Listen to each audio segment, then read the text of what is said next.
We came here to reiterate our support for the Convention for the Rights of Persons with Disabilities.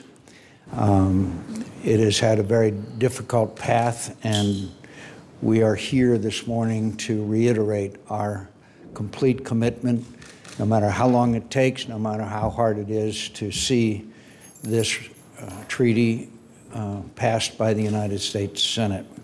And obviously it still raises, there have been objections to it, and we will continue to make every effort to see that it is passed by the United States Senate. I'd like to welcome all of our representatives here from the veterans and disabilities communities. The disabilities community and the veterans community are solidly behind this treaty, completely 100%. John Stovall of the American Legion is here, Sherman Gillums of the Paralyzed Veterans of America, Tom Tarantino of the IAVA, and other veterans organizations are here as well.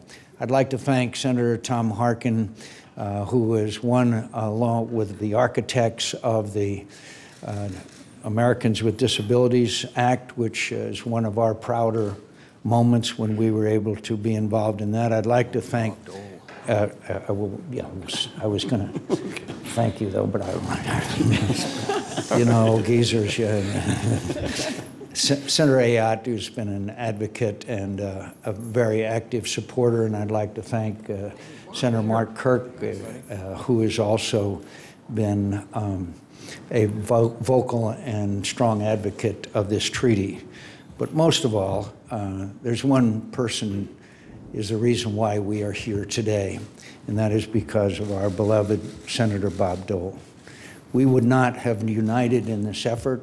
We would not be continuing this effort until we see it through to completion without Senator Bob Dole. I don't like to reminisce, but one of the prouder moments of my career here and Tom Harkin's career was when we all gathered on the west lawn of the White House at the signing of the Americans with Disabilities Act. That was a bipartisan effort, and it was a proud moment for all Americans, and the result of it has been seen every single day as Americans with disabilities have been able to enjoy the same rights and conveniences and privileges of all Americans. That would not have happened without Senator Bob Dole, who was then our leader and continues to be our leader in and inspiration in every possible way. So we thank you, Bob, for it.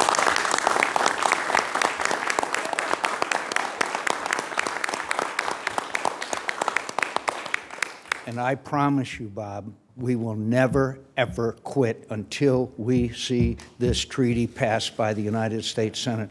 America deserves that.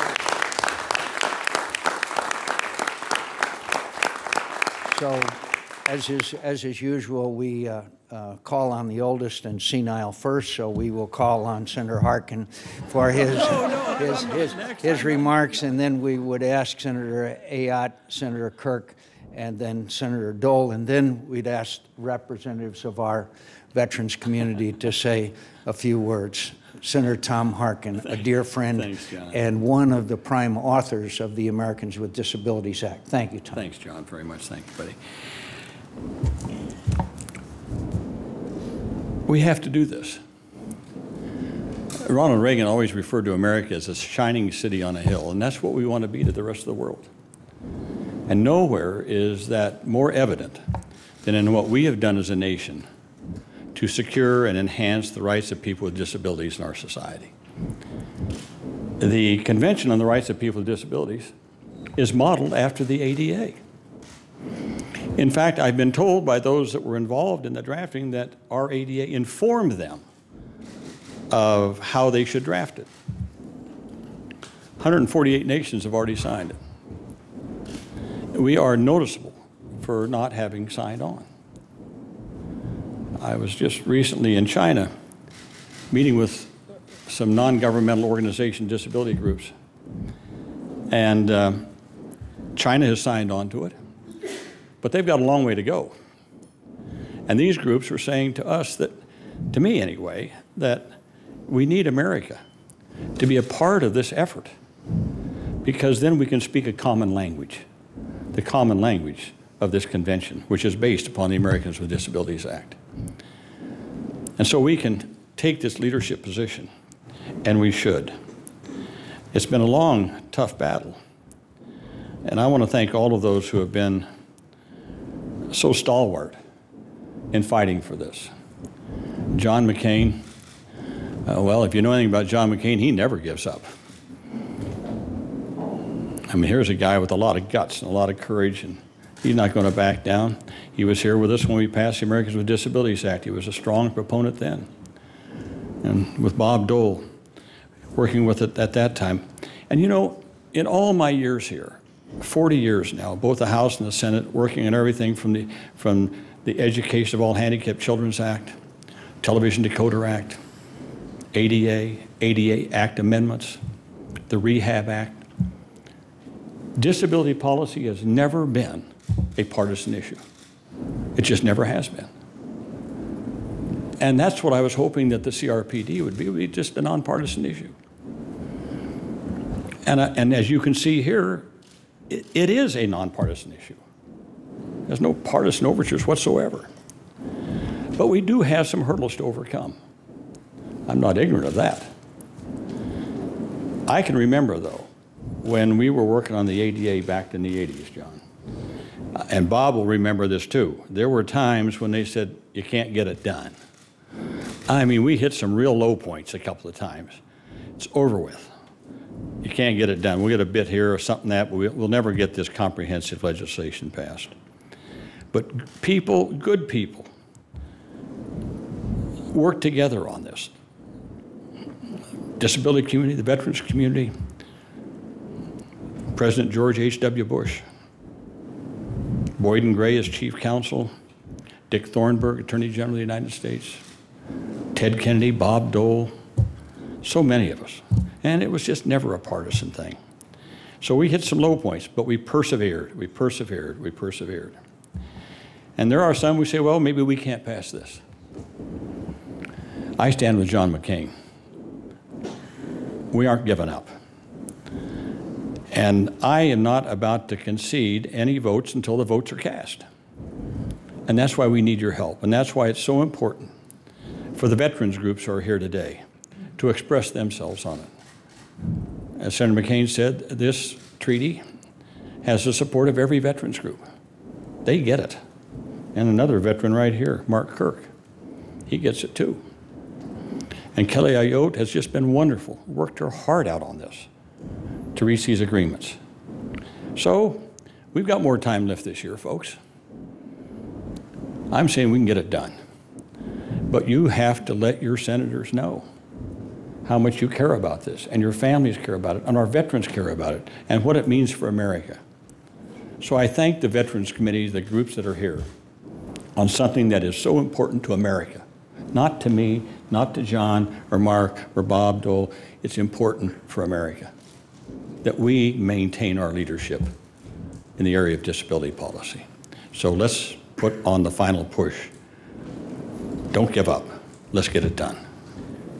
Before I ask Senator Ayotte, I would like to, I've been remiss by not recognizing some of the other groups are here, and maybe as I recognize them, they could acknowledge that. A member here is represented from the Wounded Warrior Project is here. Vietnam Veterans of America is represented here as well. Thank you. You should be up here with us old geezers. I'd like to thank also Vets First, which is a program of the United Spinal Association is here. The Air Force Sergeants Association is here with us. Thank you, sir.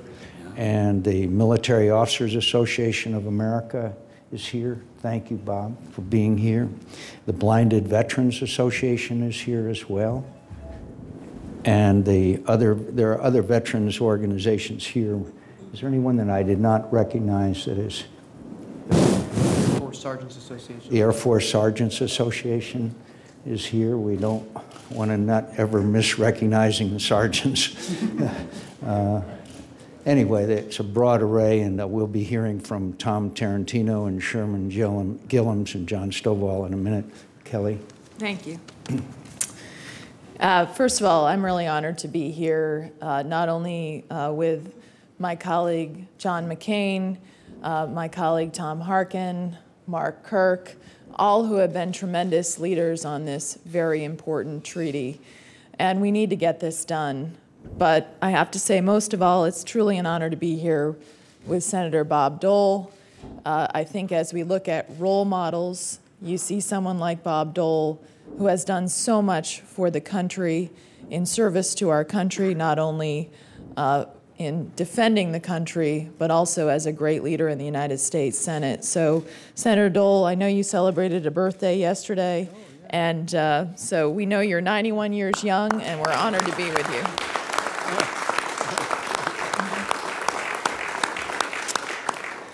So this issue of ensuring that we get the Convention on the Rights of Persons with Disabilities passed, let's just sum this up very clearly. It's the right thing to do. That's why we need to get this done. It's the right thing to do. And we know it's the right thing to do. We've got bipartisan support. We have all of the veterans community rallying around getting this treaty passed. The business community has endorsed this treaty, the Chamber of Commerce. It has brought together a wide group of people with a variety of viewpoints.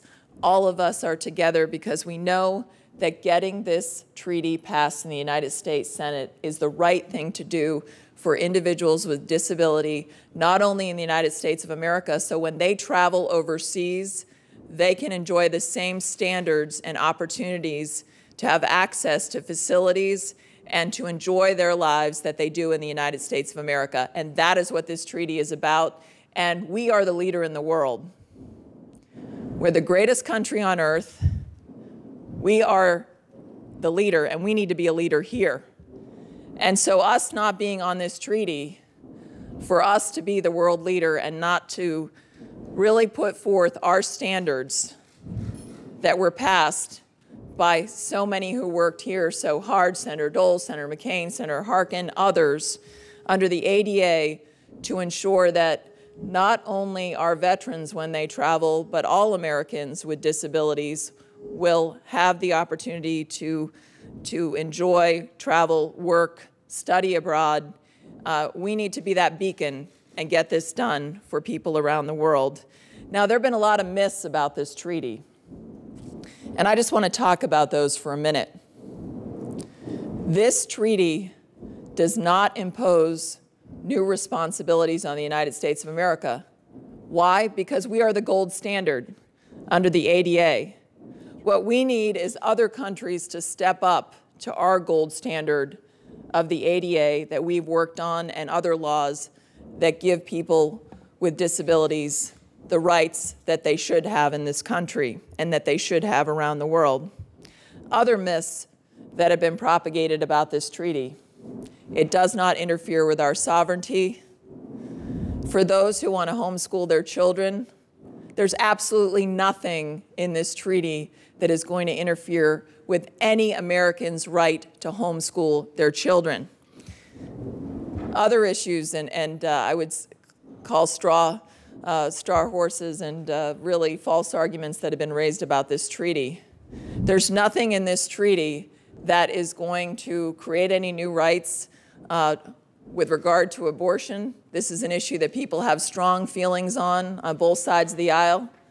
That's not what this treaty is about. This treaty is about what we've talked about, allowing people to enjoy the same opportunities and rights in this country, individuals with disabilities around the world, as they should be.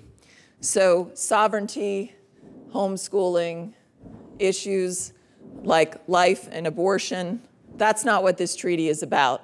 And there have been many myths that have been propagated about this treaty. We're going to continue to knock those myths down. We're going to continue to work with our colleagues to ensure that the reservations, understandings, and declarations address any of their concerns. But it is time for our colleagues, for us to join together and to do the right thing. and to get this treaty done, and I'm not going to give up on it. And I'm certainly inspired not only by Senator McCain, Senator Harkin, Senator Kirk, and of course, Senator Dole. We will not let up until we get this treaty done. Thank you. Good. Thank you.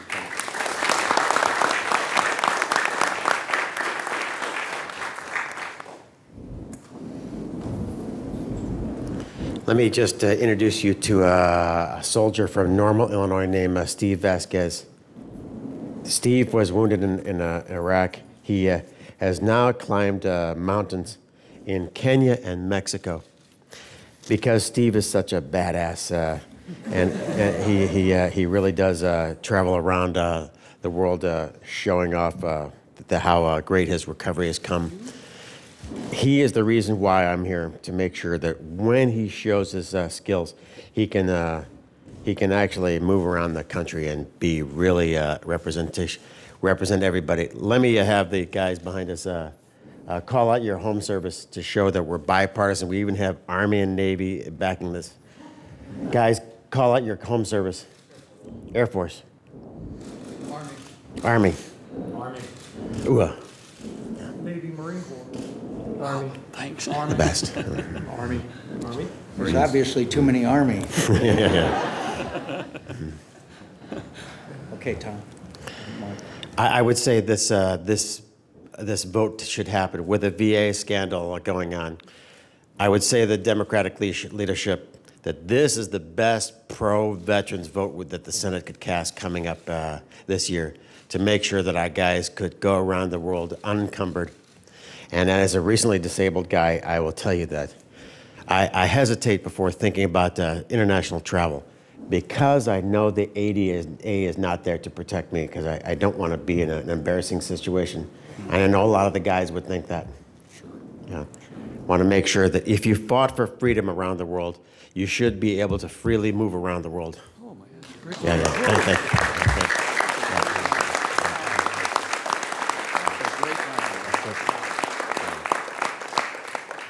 On the applause note, I'll surrender back to you, Admiral.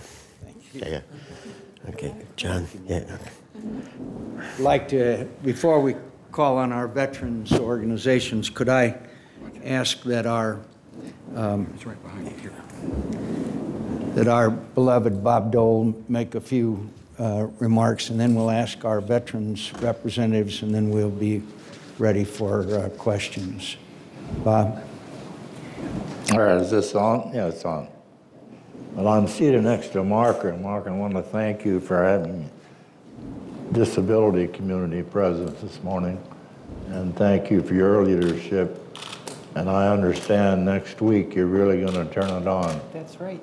You're going to have about 1,000 members of the disability community descend on the Capitol and talk to some of our Republican members who I don't think fully, well, I don't say fully understand, but understand the impact it has on disabled Americans. I mean, this is not a Republican or a Democrat treaty. It's not liberal or conservative. As has already been said, it's just the right thing to do. And, you know, right now it's an uphill fight. But we've got a pool of about 8 senators that we believe are, I won't say we'll get all of them, but we can get some of them enough to reach the goal of 67 required for treaty ratification. But I want to thank all the present members of the Senate for their work. I mean, they've been the ones calling on their colleagues, grabbing them on the floor, and making them listen to what we think is a good treaty, necessary. You know, the disability community is not large, but it's important. And as a Republican, I don't want to see a headline saying Republicans vote against disabled Americans and disabled veterans. I mean, this is a bipartisan and should be more bipartisan effort. And I'm just pleased to be a part of it. Thank you, John.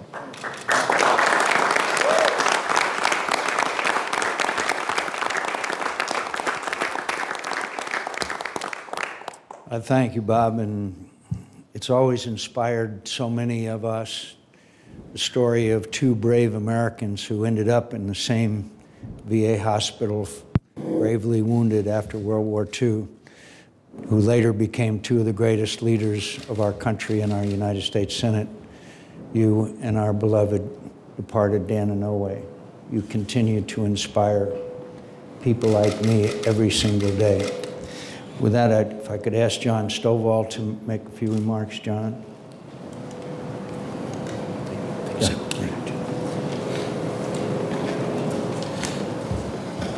Thank you, Senator McCain, and thank you, Senators Ayotte, Kirk, and Harkin. And a special thanks to Senator Dole for his tireless leadership. And as Ben mentioned, I'm sure we wouldn't be here now without the hard work that he's spent several years doing on this. And on behalf of the 2.4 million members of the American Legion, I thank you for allowing me to speak this morning on our organization's strong support for this treaty. Last August, with unanimous vote at our national convention, the Legion passed a resolution urging the Senate to ratify this treaty.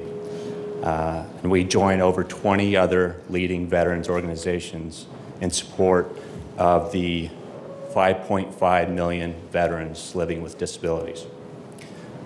Today, many of these veterans are ready and eager to go abroad. They want to study, they want to work, they want to travel, and they want to serve, but they can't do so because there are literal barriers that stop them from doing so.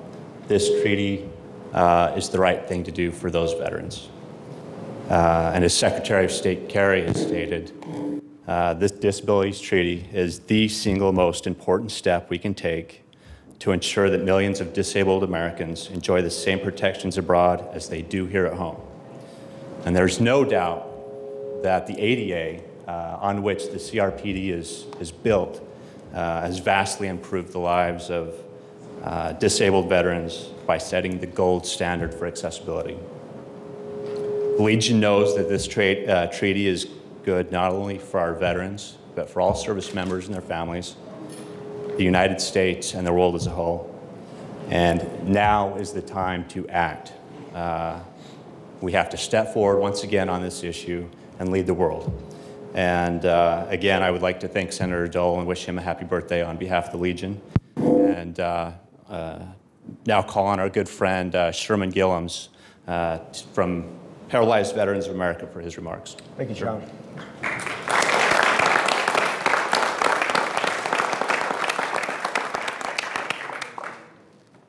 Paralyzed Veterans of America is proud to join with Senator Bob Dole and Senator John McCain and other veteran service organizations in calling for immediate ratification of the Convention on the Rights of Persons with Disabilities. America was a less perfect place when people with disabling conditions faced structural and societal barriers to enjoying full quality of life. The passage of the Americans with Disabilities Act, through the perseverance and leadership of organizations like those represented in this room, changed that and signaled a new awareness and deeper appreciation for the plight of citizens with mobility and sensory impairments, many of them veterans who suffered those very losses while serving their country. The ratification of this treaty represents the next logical step in the effort to ensure a disabled U.S. citizen can marry a loved one at a destination anywhere in Europe or study abroad anywhere in South America and not have to worry about whether a set of steps, inaccessible transportation, or social attitudes will define the limits of that participation. These freedoms are not luxuries. They are fundamental for every mobility impaired senior citizen, college student, child with special needs, blinded, and paralyzed veteran who wants the same access to the world as everyone else. No longer should we let irrelevancy stand in the way of opening this long overdue access. This treaty is simply the global application of the Americans with Disabilities Act, which well served our society for over 2 decades. If America does not embrace this opportunity to show the world that people of all walks deserve a right to barrier-free pursuit of happiness, then we would fall far short of our potential as a values-driven global role model. Our nation's veterans have fought for the rights and freedoms that all Americans enjoy. Some are doing so in Afghanistan and other parts of the world right now. And many will survive life-altering injuries and directly benefit from this effort. We have given life and limb to ensure that the sovereignty of our nation is protected above all else. Ratifying this treaty would not endanger that sovereignty. Rather, it will strengthen it by helping to create a world idealized around American values and the principle of promoting a world without limits for all people, including those who may be broken in body, but not in the desire to live free. Members of the Senate, we urge you without delay to ratify the Convention on the Rights of Persons with Disabilities. Thank you.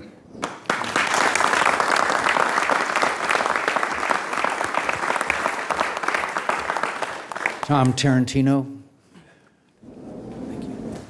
Thank you, Senator. Thank you, everyone, for coming. And thank you, everyone here, for their leadership on this issue. At IAVA, when we first looked at the CRPD, it was a very easy decision to support it. The first thing we did was read it, which I encourage more people to do, because there's so much disinformation out there that is sown by people who are either craving personal attention or profiting from sowing discords on the backs of the disabled community, the veterans community, and many of us who agree that this is simply the right thing to do. What this treaty is a personification of American exceptionalism. It is the world saying that America is the leader and asking us to lead. And yet there are still those out there who, for reasons I can't fathom, want to block this. It amazes me that we are standing here at a point where we have to fight for something that should be so basic.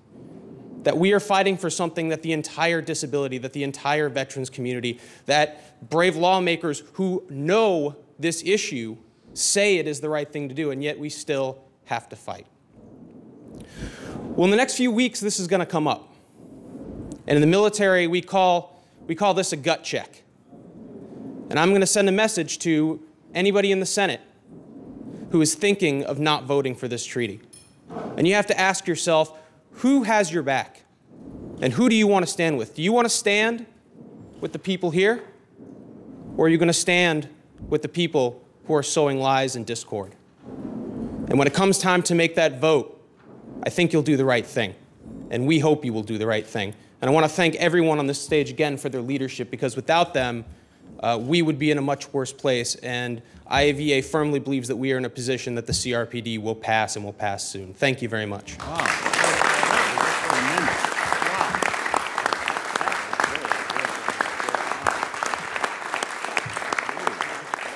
We might like to have you travel with us to our questions or comments. Any questions we might have from the media? Sir. Just yesterday, in the Foreign Relations Committee, there were amendments passed declaring that the committee for the CRPD is non-binding and that this does not involve changing American law. What more do you think can be done to help convince GOP lawmakers and others that this is the right thing to do, this treaty should pass? I think that those so-called RUDs that were passed, amendments, or not to the treaty itself, but provisions that we view as binding on the United States of America, were very helpful. I think they're very important, and I hope that they addressed many of the concerns that some of our members on the committee had. All I can say is that Mr. Tarantino said it best.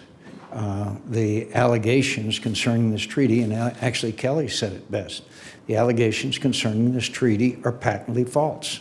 It has nothing to do with homeschooling. It has nothing to do any erosion of American sovereignty, and it has nothing to do with the issue of right to life. We are proud pro-lifers, and if we thought that this impinged in any way on that issue, we would obviously not support it. All I can say is that we can only keep up the fight. And frankly, I don't know of two more powerful organizations than our veterans organizations and our disabilities community. And them joining together, I think, is going to give us cause for reason to believe that sooner or later we will enact this treaty in the United States Senate. Do you want to say anything, Ann, about that? No, I think you said it well. There obviously always can be, when it's brought to the floor, if someone wants to offer some modifications to the RUD's language, that's always possible if they have a concern. But we've been very open to trying to address people's concerns in that regard if it's a language issue. So I think it's just we're at a moment where people really need to step up and separate myth from fact. Sir. My question is for Senator Dole. When this treaty was blocked a couple of years ago, it was seen as a sign that the Senate is a deeply dysfunctional place. And a number of your former men who held your position in the past, former leaders, have expressed their dismay over the way that this institution functions these days. And I wonder, when you look at the Senate today, are you also dismayed at what you see? I didn't hear it. He wants to know if you're discouraged with the way it went down last time. Oh, yeah,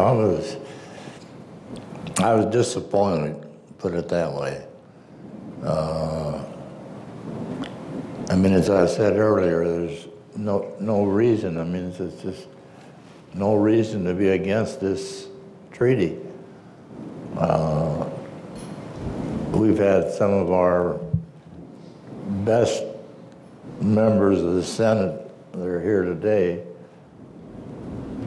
look at this treaty, study the reservations and understandings and declarations that have been added to clarify some of the opposition. There's a lot of distortion out there. The homeschoolers, for some reason, have starting to flood offices with phone calls. But we were 5 votes short the last time. And I know we're closer than that now. We just need to make that last 2 or 3 votes to get over the top. Could I point out that every majority leader, Tom reminds me, every single majority leader of the United States Senate, both Republican and Democrat, going back to Senator Bob Dole, support this treaty. That's an interesting commentary. Any more? Could I just say that, yes? I was just wondering what you think has changed kind of in the atmosphere of the Senate or in the minds of your fellow senators that would give this bill the precedent needed to pass next time it's voted on. One thing I would say is that, look, a lot has been written about the dysfunctionality of the Senate and stuff like that. We've been here a long time, and it has its ups and its downs. The Senate is still a great institution.